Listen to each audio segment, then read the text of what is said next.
سیدنا سہل بن عبداللہ التستری رحمہ اللہ کسی ویران جنگل میں رہتے تھے۔ کچھ عقیدت مند ملاقات کے لیے ان کی بارگاہ میں حاضر ہو کر عرض کرنے لگے کہ حضرت اس ویران جنگل میں آپ کے دن اور آپ کی راتیں کیسے گزرتی ہیں؟ اکیلے ڈر نہیں لگتا؟ فرمایا میں اکیلا نہیں رہتا، نہ ہی تنہائی محسوس ہوتی ہے۔ جب کسی سے باتیں کرنے کا جی چاہتا ہے تو نماز شروع کر دیتا ہوں اور نماز کے ذریعے اللہ جل وعلا سے باتیں کر لیتا ہوں، اور جب اپنے رب کی باتیں سننے کا دل کرتا ہے تو قرآن کریم کی تلاوت کے ذریعے اللہ جل وعلا کا کلام سن لیتا ہوں۔ بوریت تو وہ محسوس کرے، تنہائی سے تو وہ ڈرے جو اکیلا ہو۔ یعنی اگر لوگ اللہ کی مخلوق سے باتیں کر کے اپنی طبیعت کے بوجھل پن اور بوریت کو دور کر سکتے ہیں تو جس کے شب و روز خود اللہ سے باتیں کرنے میں گزرتے ہوں وہ کیسے تنہائی محسوس کر سکتا ہے؟ کیونکہ وہ قرآن کریم کی تلاوت کے ذریعے ہر وقت اللہ جل وعلا کے قرب اور معیت کی کیفیت میں مست رہتا ہے، اسے ڈر نہیں لگتا، وہ کسی سے نہیں ڈرتا۔ میرے بھائی اور بہنوں، تلاوت قرآن کے حقیقی فیوز و برکات سے وہی مستفیض ہوتا ہے جو اس یکسوئی اور پیار سے تلاوت کرے، گویا کہ وہ اپنے رب سے محو گفتگو ہے اور اللہ کے کلام کے ذریعے اللہ جل وعلا کی جانب سے آنے والے پیغامات کو سن رہا ہے۔ لیکن یہ کیفیت دوسری صورتوں کے مقابلے میں سورۃ الفاتحہ کی تلاوت کے دوران نسبتاً آسان ہو جاتی ہے اور اپنے درجہ کمال تک پہنچ جاتی ہے، کیونکہ سورۃ الفاتحہ کی تلاوت کے دوران انسان نہ صرف تلاوت کے ذریعے اللہ جل وعلا کے پیغامات کو حاصل کرتا ہے بلکہ اس سورت کی تلاوت کے ذریعے وہ اللہ کو پکار رہا ہوتا ہے، اور اللہ جل وعلا کی جانب سے ایک ایک آیت کی تلاوت پر جو خاص جواب ملتا ہے اس جواب کو نبی کریم صلی اللہ علیہ وآلہ وسلم نے ہم جیسوں کی آسانی کے لیے لفظ بلفظ بیان فرما دیا ہے کہ اللہ جل وعلا کی جانب سے جواب کیا ملتا ہے۔ دیکھیے، جو اللہ جل وعلا کے خاص مقرب بندے ہوتے ہیں وہ تو باقی صورتوں کی تلاوت پر بھی جو جواب ملتا ہے اسے بھی حاصل کر لیتے ہیں،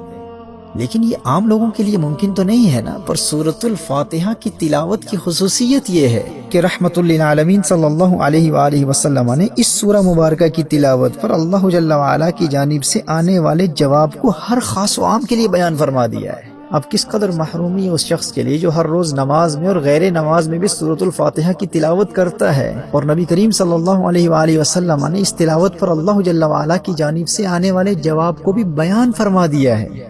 لیکن اس غافل نادان کو آج دن تک یہ موقع ہی نہیں ملا کہ وہ یہ جاننے کی کوشش کرے کہ جب میں سورۃ الفاتحہ کے ذریعے اللہ کی حمد بیان کرتا ہوں اور اللہ کو پکارتا ہوں تو میرے اللہ کی جانب سے کیا جواب آتا ہے۔ تو سماعت فرمائیے، حدیث قدسی ہے، نبی کریم صلی اللہ تعالی علیہ وآلہ وسلم نے ارشاد فرمایا کہ اللہ جل وعلا نے ارشاد فرمایا میں نے صلاۃ کو اپنے اور اپنے بندے کے مابین تقسیم کر دیا ہے۔ صحیح مسلم کی حدیث کے الفاظ یوں ہیں، فَنِصْفُهَا لِي وَنِصْفُهَا لِعَبْدِي۔ اللہ ارشاد فرماتا ہے سورۃ الفاتحہ کا ایک نصف میرے لیے ہے اور ایک نصف میرے بندے کے لیے ہے۔ فَإِذَا قَالَ الْحَمْدُ لِلَّهِ رَبِّ الْعَالَمِينَ قال اللہ حمدنی عبدی۔ جب بندہ الحمدللہ رب العالمین پڑھتا ہے، جب بندہ کہتا ہے کہ تمام تعریفیں، تمام خوبیاں اللہ کے لیے ہیں جو سارے جہانوں کا مالک ہے، تو اللہ کیا جواب ارشاد فرماتا ہے؟ اللہ ارشاد فرماتا ہے حمدنی عبدی، میرے بندے نے میری حمد بیان کی۔ فإذا قال الرحمن الرحیم، جب بندہ الرحمن الرحیم کہتا ہے، جب بندہ کہتا ہے بہت مہربان اور بہت رحیم، بہت رحم والا، تو اللہ کی جانب سے جواب کیا آتا ہے؟ اللہ ارشاد فرماتا ہے اثنا علی عبدی، میرے بندے نے میری ثنا بیان کی۔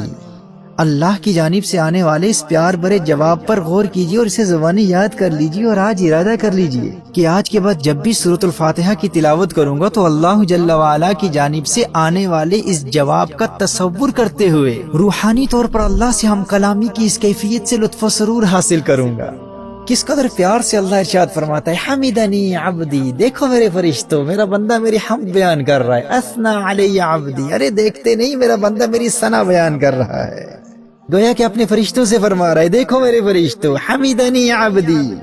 اور جب تم کہتے ہو الرحمن الرحیم تو اللہ گویا اپنے فرشتوں سے فرما رہا ہوتا ہے دیکھو میرے فرشتوں اثنا علی عبدی، میرے بندے نے میری ثنا کی ہے۔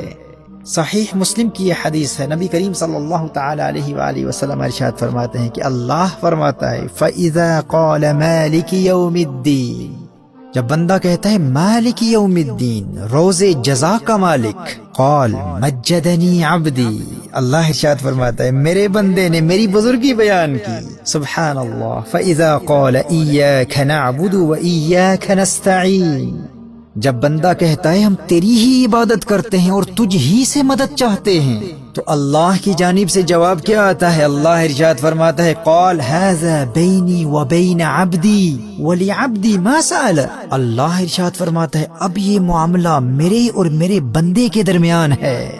هذا بینی وبین عبدی ولعبدی ما سأل، یہ میرا بندہ ہے اور اب یہ معاملہ میرے اور میرے بندے کے مابین ہے، اب یہ مجھ سے جو مانگے گا اسے عطا کر دیا جائے گا۔ اللہ اکبر کبیرہ۔ پھر جب بندہ پڑھتا ہے فَإِذَا قَالَ اهْدِنَا الصِّرَاطَ الْمُسْتَقِيمَ صِرَاطَ الَّذِينَ أَنْعَمْتَ عَلَيْهِمْ غَيْرِ الْمَغْضُوبِ عَلَيْهِمْ وَلَا الضَّالِّينَ، جب بندہ اللہ کی بارگاہ میں عرض کرتا ہے یا اللہ ہم کو سیدھا راستہ چلا، راستہ ان کا جن پر تو نے احسان کیا، نہ ان کا جن پر غضب ہوا اور نہ بہکے ہوئوں کا، تو اللہ کی جانب سے پھر جواب آتا ہے، اللہ پھر ارشاد فرماتا ہے هَذَا لِعَبْدِي وَلِعَبْدِي مَا سَأَلَ، یہ میرے بندے کے لیے ہے اور جو اس نے مانگا اسے دیا گیا۔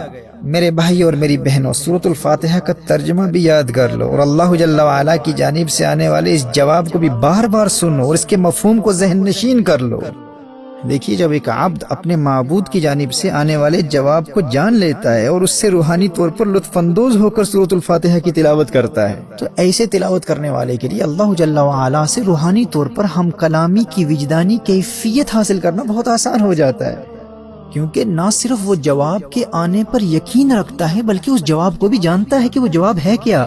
اس لیے میں کہتا ہوں کہ سورۃ الفاتحہ کی روحانی پاور سے فائدہ حاصل کرنا اور خشوع و خضوع حاصل کرنا دوسری صورتوں کی بنسبت بہت آسان ہو جاتا ہے، کیونکہ ہر عام و خاص کو بتا دیا گیا ہے کہ اس جانب سے جواب کیا آ رہا ہے۔